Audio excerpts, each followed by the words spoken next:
Welcome back, ladies and gentlemen. You're watching Startup Central with me, Sumita Karir, and let's put the spotlight now on the AI sector. Remember, the Indian IT industry is on track, like I said before going into a break. That is all set to cross $300 billion in revenue by the next fiscal, and a whole lot of that contribution is going to come from fast-paced developments that are happening in the world of AI. And to discuss those aspects and, of course, how day one at the Nasscom Technology and Leadership Forum was, I'm now joined by Noshir Kaka, Senior Partner at McKinsey and Company. Thank you very much, Mr. Kaka, for joining us here on ET Now. Thank you so much. Lovely to be here, as always. Thank you very much for taking the time.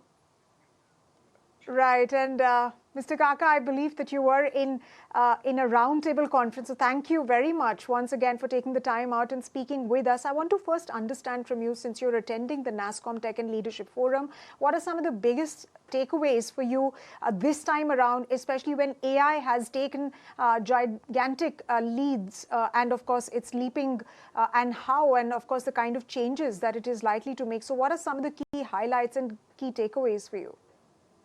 I think there were two or three major things that I took away. One is, if you look at it, I mean, there's a lot of uncertainty in the world today, driven by geopolitics, driven by technology, driven by, changing dynamics across the world.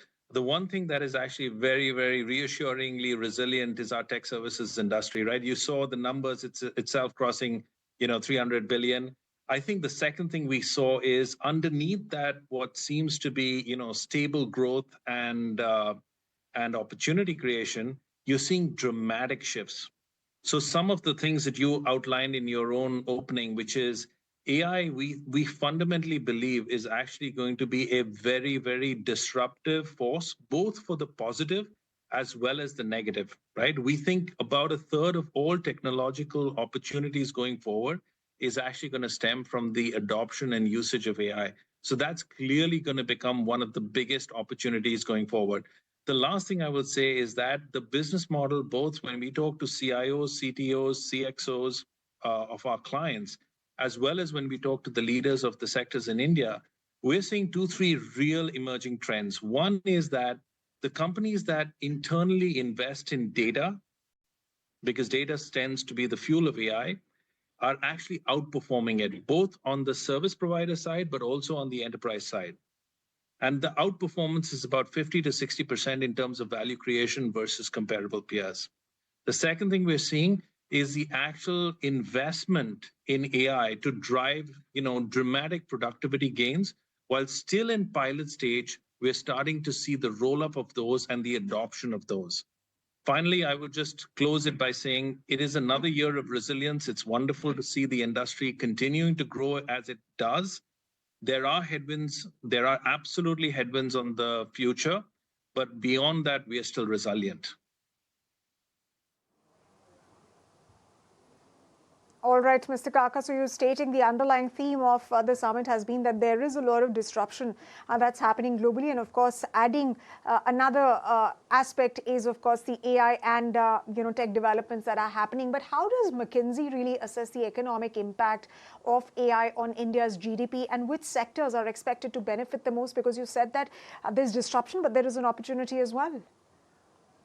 There's a huge opportunity on the front of AI for India as well. And let me just frame it out. We said very clearly a few years ago, we think that the actual opportunity from AI crosses $4 trillion globally. And you can shrink that down to India's opportunity equivalent.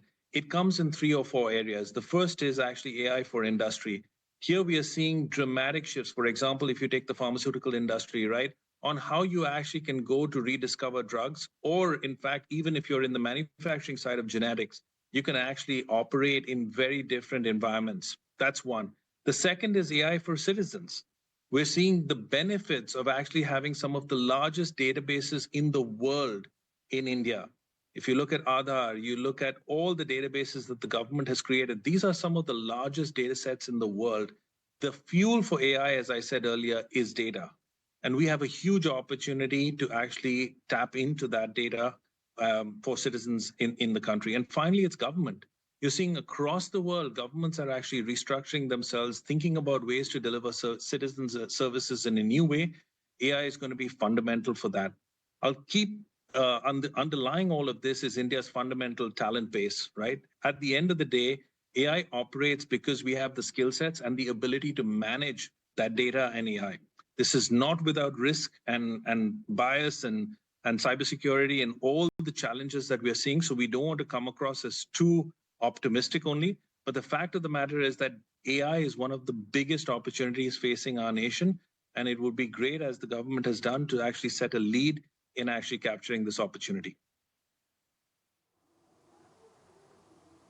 Right, so you were stating that the government has taken a lead in capturing this opportunity, but Noshir, I had to bring this point of view because this is also what the conjecture is and what we've heard from different quarters when it comes to India's own AI model. For example, we are pretty late. We are behind the curve. For example, DeepSeek is already, blasted across the world, across the globe, and then, of course, we're seeing developments that have happened in the United States probably 2-3 years back. So, would you concur with that view that's been made by some in the sector? Remember, when you talk about DeepSeek or any of the so-called attractions today, they're essentially one part of 14 other parts of AI. It is the LLM foundational models, right? And yes, it is true that India did not start or has not as yet innovated as furiously on the LLM side. But if you look at the other aspects of AI, whether it is talent, whether it's data, whether it's the enabling regulations, I think we actually have a great advantage. It's not that we have adopted all of these. For example, there are lots of data sets in India that still are not actually accessible to in a sandbox environment for innovation on that. But we have the potential for it. So my only point is that as you look forward and not just at the one aspect of being an LLM provider or a provider of a certain technology base, but if you look at application of AI for enterprises across the world, India's absolutely got a potential and actually is at the forefront of making sure a lot of that deployment goes through.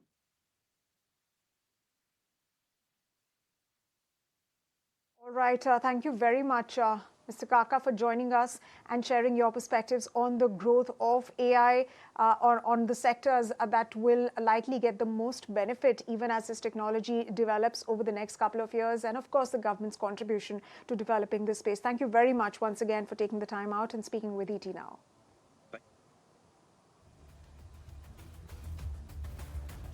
All right, ladies and gentlemen, it's time for us to wrap this edition of Startup Central. Hope you liked the show as much as we did putting it together for you. Goodbye and thank you very much for staying with us.